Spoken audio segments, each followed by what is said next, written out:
खंडशः मांडले आणि त्याच्यावर चर्चा झाली. फक्त एकच सांगू इच्छितो की आत्तापर्यंत माझा जो काय जेलचा अनुभव आहे तो राजकीय पक्षाचा कार्यकर्ता म्हणून आहे आणि राजकीय पक्षाचा कार्यकर्ता म्हणून जेलमध्ये जाण्याचा वारंवार मला योग आलेला आहे आणि त्याचा मला अभिमान आहे.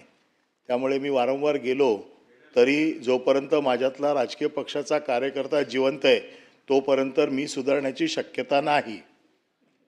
बऱ्याच लोकांची अशी अपेक्षा आहे वारंवार जेलला जाऊन सुधरून आला पाहिजे, पण मी राजकीय पक्षाचा कार्यकर्ता म्हणून जातोय आणि जोपर्यंत मी कार्यकर्ता म्हणून जातोय तोपर्यंत सुधारण्याची शक्यता नाही आहे. आणि म्हणून म्हणजे थोडक्यात ते काय त्यांच्या मनात कोणाला गैरसमज नाही की वारंवार जाऊन आला तरी सुधरत का नाही. आणि माझ्या एवढा जर अनुभव कोणाला हवा असेल तर त्यांनी ह्या बाजूला यावं, आपोआप अनुभव मिळून जाईल. एक मिनिट, त्यांची सूचना अगोदर एक सांगत नाही मी मागे घेतो. एक मिनिट, त्यांचं कपात सूचना एकदा मागे बोलू देत ना. मंत्र्यांना बिलावर बोलता येणार नाही. मंत्र्यांना बिलावर बोलता येणार नाही. बिल चालू आहे. बिलावर नाही बोलत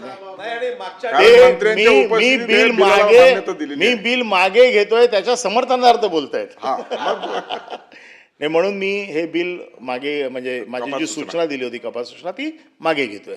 आता उदय सामंत आपल्याला काही विचार मांडायचे नाही. अनिल परब साहेबांचा गैरसमज झालाय. ते तुमच्याबद्दल बोललेले नाही, ते वाह्यात कायद्यांबद्दल बोललेले आहेत. त्याच्यामुळे तुम्ही गैरसमज करून घेऊ नका एवढंच सांगायचं होतं. आहे ना, अहो लाईव्ह आहे शशीभाऊ, लाईव्ह आहे ना. ऑनलाईन ऐकताय, सुविधा उपलब्ध आहे. प्रस्ताव असा आहे की महाराष्ट्र विधानसभेने संमत केलेले सन 2025चे विधानसभा विधेयक क्रमांक 109 महाराष्ट्र कारागृह व सुधार सेवा विधेयक 2025 संमत करण्यात यावे. आता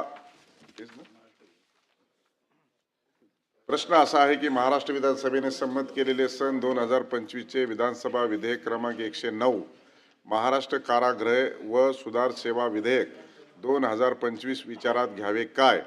अनुकूल असतील त्यांनी होय म्हणावे, प्रतिकूल असतील त्यांनी नाही म्हणावे. होयचे बहुमत विधेयक विचारात घेण्यात आले. आता विधेयक खंडशः विचारात घेण्यात येईल.